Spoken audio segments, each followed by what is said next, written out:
Out of jail, but hardly off the hook. May Day rioters could face felonies for last night's chaos. But why are they not in jail tonight? What a difference the rain makes. 2 years ago, the docks of Detroit Lake were on dry ground. Today, they're floating like they're supposed to. Why marina managers are expecting a big rush tomorrow. Will Oregon have an answer for A. Lene? An Oregon Native American tribe wants to build its own mega casino outside Salem. The hurdles standing in their way tonight on KGW News at 6 o'clock. Rioters out of jail after dozens are arrested. Really a little heartbreaking. Downtown business owners dealing with the aftermath of May Day.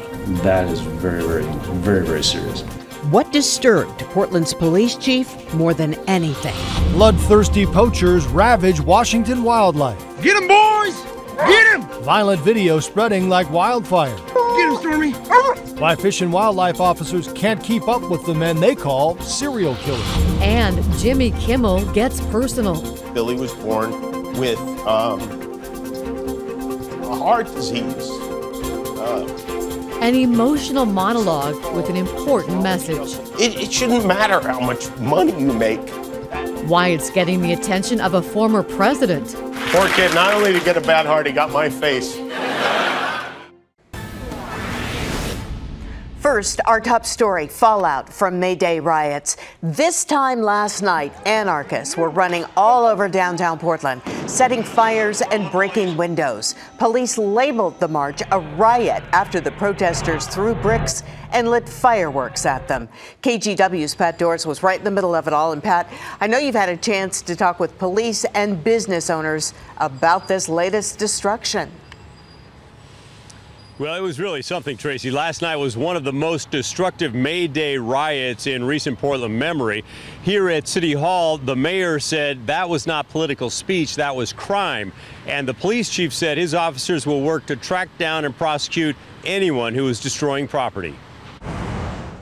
At the Michael Parsons Gallery in downtown Portland, the upper floor holds the works of an artist who follows Portland's protests. And I think it's a legitimate way for people who feel like they don't have a voice in the process to try to change things. But Parsons feels differently about those who break windows, including the big one at the front of his gallery. You feel sort of sick to the stomach because, first off, we have a lot of sympathy for the concerns of people that are protesting. I mean, a lot of us have concerns right now about what's going on. One of the artists that displays her anti-Trump art here is more to the point. I'm disgusted with the behavior that I saw yesterday on the news and heartbroken. I heard that several times in the aftermath of the May Day riot. Anarchists threw bricks, lit fireworks, and full soda cans at police. They broke the windows of this police car, spray painted it, and shoved a lit road flare inside. They smashed the windows on the Target store downtown. Someone also threw a lit flare inside here. And someone also tossed a big rock through the window at Goldmark Jewelers. Several other businesses and buildings had windows broken. Bricks. I asked Police Chief Mike Marshman about a complaint I'd also heard that police did not do enough to stop the damage. It's when you arrest, a dozen or 2 dozen people at a time. It's very resource intensive. We can only do so much. So we have to be judicious of how we approach various crimes. Marshman complimented officers for their response yesterday. He called the actions by anarchists disturbing and said they took over an otherwise peaceful march. Unfortunately, like we've seen in the past, this group of anarchists hijacked the event again. Police say they've already received tips and some videos and pictures from last night. They would like more. You can do that through Crime Stoppers anonymously. Back to you. Thank you, Pat. Portland, of course, no stranger to riots, and people have asked us if those arrested during last November's protests are being held accountable. So we did some digging. One of the most striking examples is in this video. Prosecutors say Mateen Shahid caused at least $50,000 in damage by smashing an electric utility box, damaging cars, breaking windows, and setting fires. He was released pending trial in January, and that's where the case stands. Shahid still faces numerous felony charges.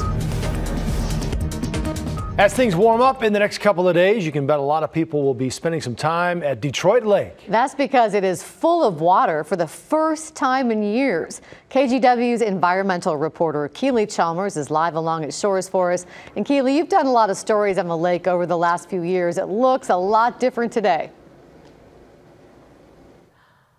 Oh, definitely different. You know, where those docks are now floating, I was actually walking on dry lake bed. A huge change. And one the town here says will bring it back to life.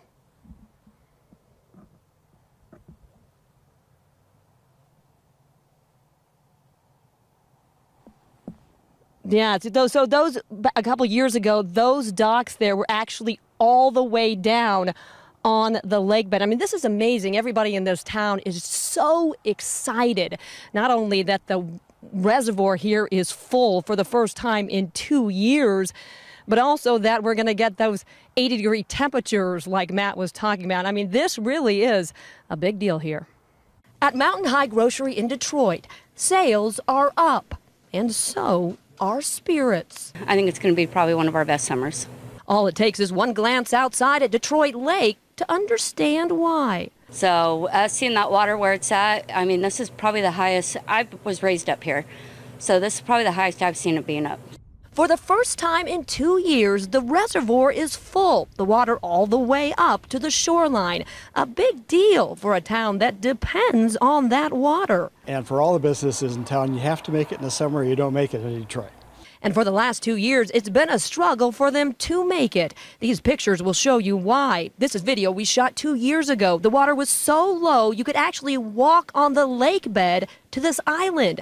Today, this is what that same island looks like, once again surrounded by water.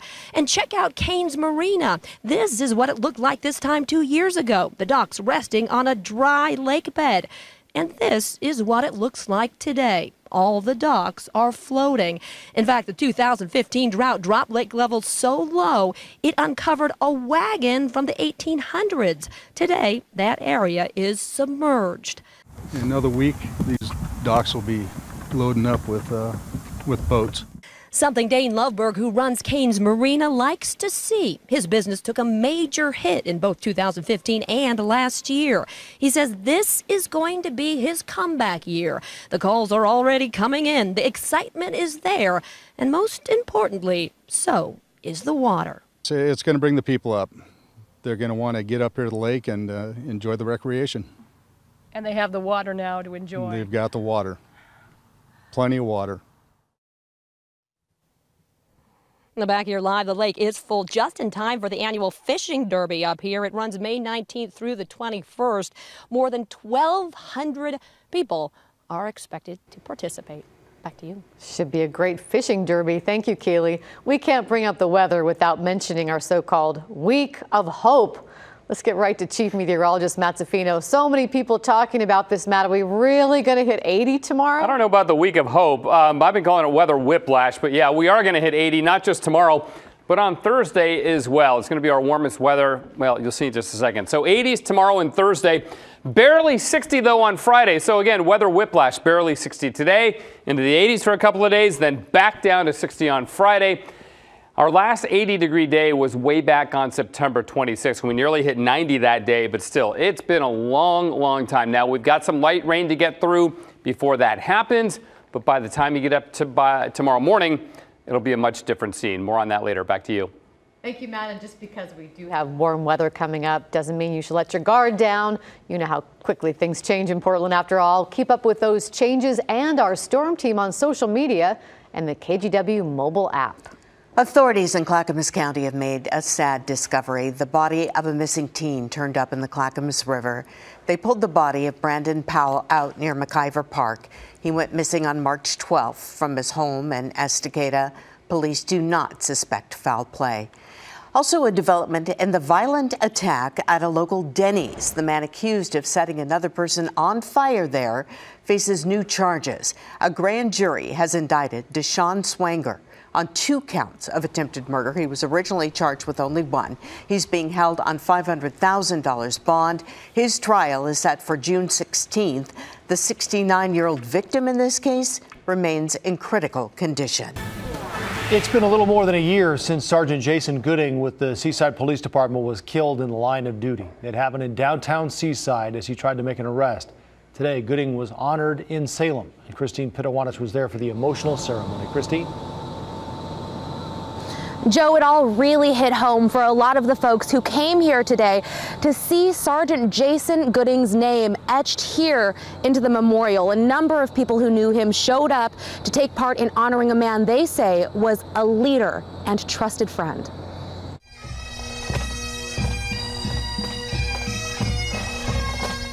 His absence has created an emptiness in our lives that can never be filled.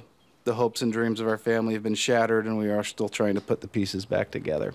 Those words from Sergeant Jason Gooding's family, they gave the emotional letter to Seaside Police Chief David Ham to read aloud. It will be our reason to be brave and our motivation to stay strong. We will make the best of this life that we are now going to have to face without him. Today, the 39-year-old husband and dad of 2 young girls was honored. His name is now etched in the fallen law enforcement officer memorial wall in Salem. It's a daily struggle to keep from crying and missing my friend. Gooding was killed in the line of duty a little over a year ago. He was trying to arrest a man with a warrant in downtown Seaside. Lieutenant Bruce Holt came all the way from Seaside to honor his brother in blue. These don't ever get easy, but it's good to pause and remember because we don't ever want to forget our buddy. Rifle team, fire 3 volleys! And Gooding won't be forgotten, especially by his 2 little girls. From Jaden, my daddy was the best friend, and I wish I could talk with him again. I want to tell him that I love him and I miss him and I want him back. From Jocelyn, I miss my daddy so much. I wish I could see him one more time so I could tell him that I was sorry for not listening to him when he was coaching me in basketball. Those who knew Gooding say he was a man committed to his community and family, and he will be missed. I miss my friend. He's gone, but never forgotten. So many people here talked about how great of a guy he was. Now, we spoke with another young man who was a family friend. He said Gooding was active in the community, schools, coached basketball. Gooding's name is the 183rd name here on this memorial. Back to you. Gooding and so many others missed so much. Thank you, Christine. This is one of the schools that could benefit from a $790 million school construction bond. In 2 weeks, the Portland School Board will ask you, the voters, to approve the cash. For some homeowners, that would mean paying more than $500 a year more in taxes. Those folks are still paying for a bond passed in 2012. KGW's Chris Willis breaks this down for us some more. And Chris, today we saw how that money is being spent. Yeah, Laura, we saw it firsthand. We did at Franklin High School, which, has been closed while the renovations have been taking place. This work is part of the $482 million bond that was passed back in 2012. We went to Franklin, Roosevelt, Grant, and Fabian that money went to. Today, we got our first look, and by all accounts, it is impressive.